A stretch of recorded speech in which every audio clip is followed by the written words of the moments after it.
Hello Hindi के सभी दर्शकों को मेरा नमस्कार।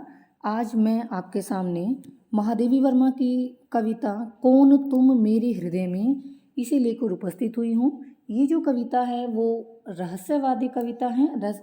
और रहस्यवाद में क्या होता है कि जो अज्ञात सत्ता है, जो ईश्वर है, असीम है, उसके प्रति जिज्ञासा के भाव या उसके प्रति आस्था और विरह की स्थिति या मिलन की स्थिति, इनका वर्णन रहस्यवाद के अंतर्गत किया जाता है। तो आज की इस रहस्यवादी रचना में हम जिज्ञासा के भाव को पढ़ने जा रहे हैं। कवित्री जो है वो अपने मन में उस ईश्वर को अनुभव करती है, उसकी अनुभूति होती है उसे, लेकिन वो उससे परिचित नहीं है। तो उसी को जानने की इच्छा यहाँ पर है। तो जिज्ञासा का भाव व्यक्त करती हुई ये कविता आपके समक्ष है। विस्तार पूर्वक हम इसे पढ़ेंगे। कौन तुम मेरे हृदय में, प्रश्नवाचक चिन्ह है तो प्रश्न कर रही है महादेवी वर्मा यहाँ पर। तो अपने मन में स्थित वो अज्ञात सत्ता के प्रति जिज्ञासा का भाव रखते हुए महादेवी वर्मा प्रश्न करती हैं कि मेरे हृदय में विराजमान रहने वाले तुम कौन हो। कौन मेरी कसक में नित मधुरता भरता अलक्षित। यहाँ भी प्रश्नवाचक चिन्ह है, क्योंकि देखिए प्रश्न ही है, बार बार प्रश्न ही पूछ रही है कवित्री कि कौन तुम कौन हो मेरी कसक, मेरे हृदय की पीड़ा में नित प्रतिदिन मधुरता का संचार कर रहे हो, अलक्षित दिखाई न देते हुए या अव्यक्त रूप में। कवित्री कहती है कि वह कौन है जो अव्यक्त रूप में मेरे हृदय की पीड़ा में नित प्रतिदिन मधुरता के भाव का संचार करता रहता है। कौन प्यासे लोचनों में घुमड़ घिर झरता अपरिचित। अपरिचित जो अपरिचित है, अनजाना है। अब कवित्री कहती हैं कि जो मुझ में, मेरे हृदय में तो विराजमान है, लेकिन वो मेरे लिए अपरिचित है, अनजाना है। तो वो कहती कि वो कौन है जो मेरे लिए अनजाना है, लेकिन प्यासे लोचन, प्रिय से मिलने के लिए, ईश्वर से मिलने के लिए मेरे उन अतृप्त आँखों में घिर झरता आंसू बनकर समा जाता है और वो नित्य प्रतिदिन झरता भी रहता है। कि वो अपरिचित कौन है जो उस प्रियतम से मिलने के लिए अतृप्त मेरी आँखों में आंसू के रूप में समाता है और उसके बाद आंसुओं के रूप में झरता रहता है। स्वर्ण स्वप्नों का चितेरा नींद के सूने निलय में। अब आगे कवित्री कहती है कि जब कवित्री को नींद आ जाती है तो वो कहती हैं कि निद्रा के आ जाने पर, नींद के आ जाने पर निलय, सूना निलय, कि उस निद्रा रूपी सोने घर में प्रवेश करके स्वर्ण स्वप्न, सुनहरे स्वप्नों का चितेरा निर्माण करने वाला, रचना करने वाला वो कौन है। निलय क्या होता है? घर। कि निद्रा रूपी सोने घर में प्रवेश करके सुनहरे स्वप्नों का निर्माण करने वाला वो कौन है। कौन तुम मेरे हृदय में, कवित्री कहती है कि मेरे हृदय में विराजमान तुम कौन हो। अनुसरण निश्वास मेरे कर रहे किसका निरंतर। अब आगे उसी अज्ञात सत्ता को अपने हृदय में महसूस करती हुई कवित्री क्या कह रही हैं। अनुसरण, अनुसरण होता है पीछे पीछे चलना। निश्वास मेरे, मेरी सांसें कर रही हैं किसका, किसका, निरंतर, लगातार। तो कवित्री कहती है कि मेरी जो ये सांसें हैं वो लगातार, निरंतर किसके पीछे पीछे चल रही हैं, किसका अनुसरण कर रही हैं। न जाने कौन है वो जिसके पीछे पीछे मेरी सांसें चल रही हैं। चूमने पद चिन्ह किसके, लौटते यह श्वास फिर। और ये मेरी सांसें फिर जो बार बार आ जा रही हैं, सांसों का आना जाना, कवित्री को लगता है कि मेरी सांसें जो बार बार आ जा रही हैं, ये किसके पैरों के चिन्हों को चूमने के लिए लौट रही हैं, किसके पैरों के कदमों का स्पर्श करने के लिए बार बार लौट आती हैं। कौन बंदी कर मुझे अब बंध गया अपनी विजय में। कवित्री कहती है कौन, कि कौन, न जाने वो कौन है जो बंदी कर मुझे, जिसने मुझे अपने बंधनों में बांध लिया है, बंध गया अपनी विजय, यानी मुझे जीत कर। न जाने वो कौन है। कवित्री समझ नहीं पा रही है कि वो कौन है कि जिसने उसे जीत कर अपने बंधनों में बांध लिया है और चला गया है। कौन तुम मेरे हृदय में। कवित्री कहती हैं कि न जाने वो अज्ञात सत्ता कौन है जो मेरे हृदय में विराजमान है। एक करुण अभाव में चिर तृप्ति का संसार संचित।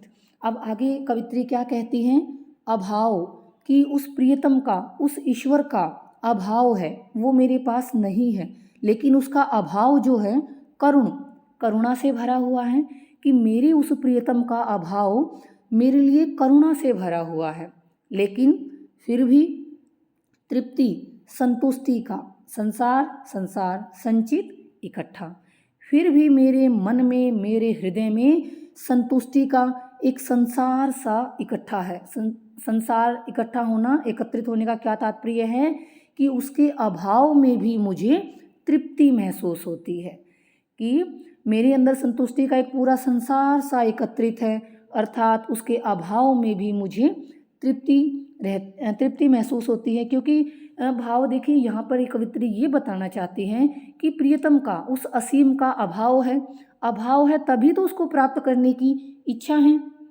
कवित्री के पास, ठीक है, कि इसीलिए उस मेरे हृदय में संतुष्टि का एक संसार सा एकत्रित है, क्योंकि उस ईश्वर का अभाव ही हमें उसकी ओर आकर्षित करता है। एक लघु क्षण दे रहा निर्वाण के वरदान शत शत। एक लघु क्षण कि एक छोटा सा पल भी, कि उस असीम से मिलने का एक छोटा सा पल भी निर्वाण, मोक्ष के, मुक्ति के वरदान शत शत सौ।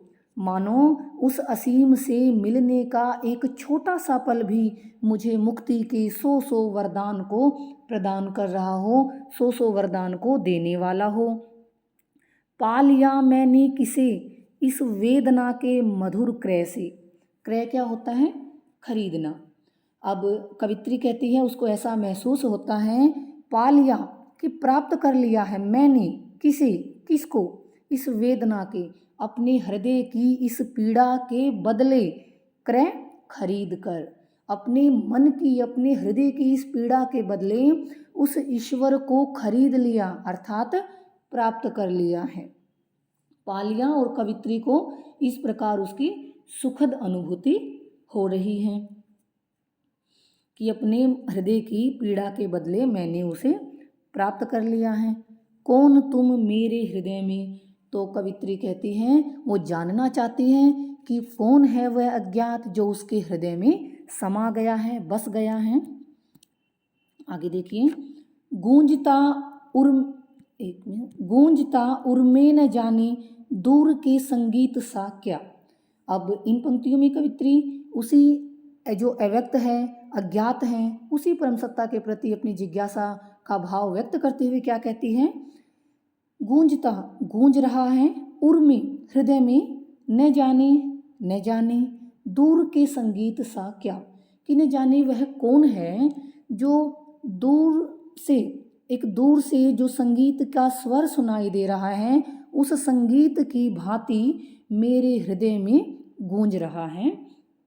कवित्री कहती हैं कि न जाने कौन है जो कहीं किसी दूर से आने वाले संगीत की ध्वनि की भांति मेरे हृदय में गूंज रहा है।